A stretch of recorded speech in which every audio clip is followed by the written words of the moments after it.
The Material World 20. I had a thought which I wanted to share. It is part of normal behavior to fear losing one's possessions. In fact, generally speaking, the more one possesses, the more they will fear losing them, and the less they possess, the less they will fear.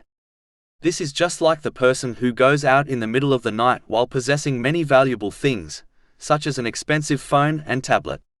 This person will obviously have more fear of losing their possessions than the one who leaves their home in the middle of the night while carrying nothing valuable.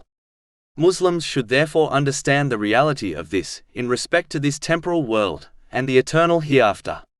The one who possesses much worldly things which will not benefit them in the hereafter, such as excess wealth they have hoarded, will always fear leaving this world through death and the troubles of this world more than the one who possesses less worldly things. This fear removes the very aim of these possessions, which is to achieve peace of mind and body. In fact, achieving peace of mind and body is the very reason people strive in this material world. But in order to remove this fear, a Muslim does not need to become physically empty-handed. They only need to detach from their possessions spiritually. This is achieved when one only takes from this material world in order to fulfill their necessities and the necessities of their dependents, and then dedicates the rest of their worldly blessings towards the hereafter by using them as prescribed by Islam.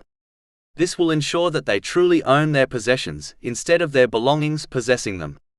This will also remove the fear of losing their possessions, as they have already sent them forward to the hereafter for safekeeping.